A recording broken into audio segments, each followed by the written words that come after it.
पिछली क्लास में मैंने ड्राफ्टिंग समझाया था। उस ड्राफ्टिंग में हमें क्या करना होता था, उसमें पहले फोरमा कट करना होता था, उसके बाद हमें कपड़े पे कटिंग करनी होती थी। ये जैसी ड्राफ्टिंग है, इस ड्राफ्टिंग की मदद से आप सीधे ही कपड़े पे यहाँ पे कटिंग कर पाओगे, ड्राइंग कर पाओगे। तो यहाँ पर इस ड्राइंग को अगर अच्छे से समझ लेंगे तभी हम छोटे या बड़े हम हर साइज़ में कटिंग और सिलाई यहाँ पे दोनों कर पाएंगे। तो सेम इस वीडियो को पूरा देखना। इसे बनाने के लिए कुछ माप चाहिए, लंबाई, तीरा, कमर, छाती और पॉइंट। ये कुछ माप है जो ब्लाउज बनाने में काम में आएगा। अगर आप इस ब्लाउज में बाजू लगाना चाहते हो तो बाजू की लंबाई और मोहरी की ज़रूरत होगी। मैं यहाँ पे बाजू बनाना नहीं बता रही, सिर्फ ब्लाउज बनाना बता रही हूँ। तो यहाँ पर इस वीडियो को पूरा देखना। तो सबसे पहला काम यही होगा कि हमें ब्लाउज समझने के लिए पहले यहाँ पे हम बैक पार्ट को समझेंगे, बाद में हम फ्रंट पार्ट की यहाँ पे कटिंग करेंगे। तो बैक पार्ट को अच्छे से समझिए, इसके बाद ही हम फ्रंट पार्ट की कटिंग कर पाएंगे। तो यहाँ पर आप देख सकते हो, यहाँ पे लिखा है लंबाई प्लस 1 इंच, यानी कि ये फोल्ड साइड है। फोल्ड साइड से ड्राइंग को स्टार्ट करते हैं। जो भी लेंथ है यहाँ पर हमें 1 इंच यहाँ पे ऐड करना होगा। ब्लाउज की लंबाई अगर 14 इंच है, 1 इंच ऐड करेंगे तो यहाँ पर हो जाएगा 15 इंच। इस तरह हमें यहाँ से 15 इंच लेना होगा।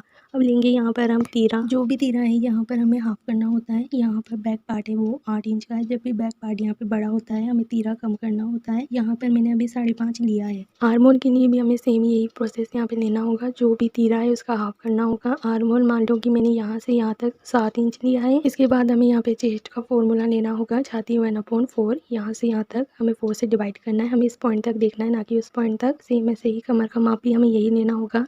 जो भी कमर है उसे 1/4 से डिवाइड करना है और हाफ इंच ऐड करना है। यहाँ से यहाँ तक जो भी माप आया वो मार्क कर देना, इन दोनों लाइनों को मिला देना। इसके बाद हमें 1.5 इंच चाहिए होगा सिलाई मार्जिन। यहाँ से यहाँ तक मैंने 1.5 इंच बढ़ाया है। ये सिलाई मार्जिन है, आप चाहो तो यहाँ पे 2 इंच ले सकते हो। 1.5 इंच में ही आसानी से बन जाता है। आर्म होल के लिए हमें यहाँ से यहाँ तक मैं 1.5 इंच आगे आई हूँ और हल्का सा मैंने यहाँ पे राउंड शेप दिया है। गले की चौड़ाई के लिए मैंने 2 इंच लिया है। लेंथ मैंने 8 इंच लिया है। यहाँ से यहाँ तक मैंने 3 इंच बढ़ाया है। इस लाइन को मैं ऐसे मिला दूंगी और हाफ इंच आगे आकर मैं यहाँ पे राउंड शेप दूंगी। इस तरीके से ये हो गया हमारे बैक पार्ट की ड्राइंग कंप्लीट। इसके बाद यहाँ पर हम फ्रंट पार्ट की ड्राइंग को अच्छे से समझेंगे। तो यहाँ पर देखो, हमें डबल सिलाई मार्जिन यहाँ पे चाहिए होगा।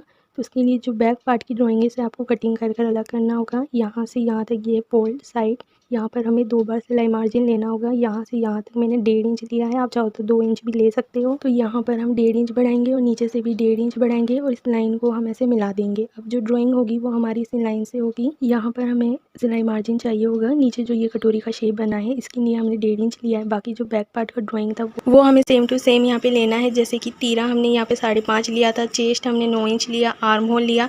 जैसा हमने बैक पार्ट में ड्राइंग बनाया वैसा हूबहू हमें ड्राइंग यहाँ पर भी उसी नाप का हमें यहाँ पे बनाना होगा। तो सेम टू सेम ड्राइंग यहीं पे होगी, बस हमारी यहाँ आर्म होल साइड चेंज होगा। वहाँ पर हमने 1.5 इंच लिया था, यहाँ पर हम 1 इंच आगे आकर यहाँ पर शेप देंगे आर्म होल का। तो अब कटोरी बनाना ही इसमें मेन चीज़ है। ये सही से हो गया तो आपका ब्लाउज पूरा सही हो जाएगा। यहाँ पर अगर 2 इंच है तो यहाँ पर भी मैंने 2 इंच ही लिया है।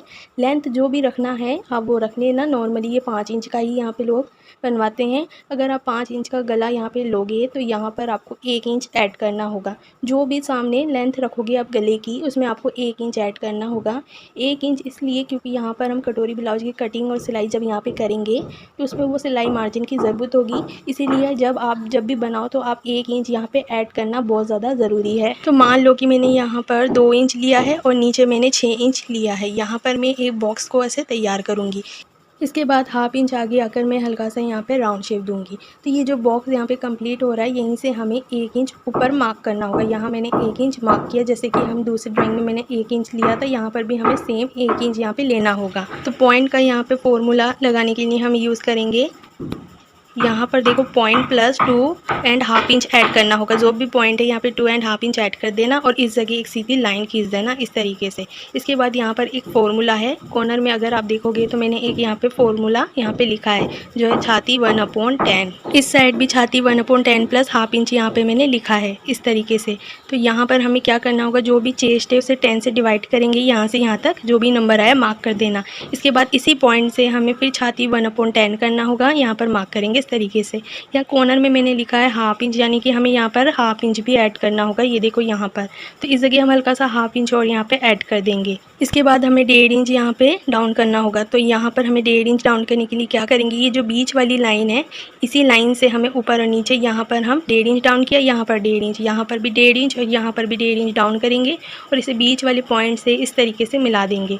तो इसे मिलाने से क्या होगा, हमारी यहाँ पे कटोरी का शेप यहाँ पे तैयार होगा। तो यहाँ पर मैंने 2.5 इंच यहाँ पे लिया है और यहाँ से यहाँ तक मैंने 3 इंच लिया है। जिसका अगर भारी चेस्ट है यहाँ पर आपको 3.5 इंच लेना होगा। तो इस लाइन को मैं ऐसे मिला दूंगी। कटोरी का शेप देने के लिए हम सेम वही प्रोसेस करेंगे। 1 इंच यहाँ ऊपर मार्क किया। कॉर्नर में भी हमें यही करना होगा। ये वाली जो पॉइंट है यहाँ से यहाँ तक हमें 1 इंच आगे आना होगा और यहाँ पर इस कॉर्नर तक इसे मिला देंगे। फिर यहाँ से यहाँ तक हमें गैपिंग देनी होती है 2 और ½ इंच हमें यहाँ पे गैपिंग देना होगा। इसके बाद आपको यहाँ पे कटोरी का शेप देते हुए इस पॉइंट को यहाँ से मिला देना। इसके बाद देखो यहाँ पर हमारी सिलाई मार्जिन नीचे नहीं बचा, हमें बेल्ट पीस अलग करना होगा।